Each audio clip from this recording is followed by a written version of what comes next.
हरामजादे, कब जब हम गोल गोल घूम रही थी तो क्या देख रहे थे? तू नहीं जानती है? हाँ हाँ जब तू सजनी गोल गोल घूमत रही ना, हाँ, जब तू गोल गोल घूमत रही, दूर से बता।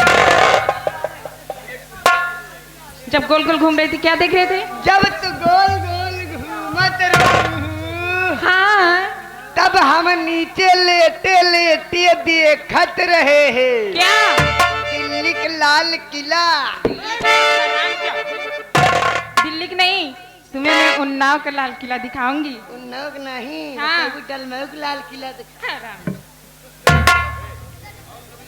आगे मनोर श्रीमान हरकेश बेदर्दी हमारे मास्टर साहब गुरुजी साहब अमेठी से चल कर के आए हुए हैं।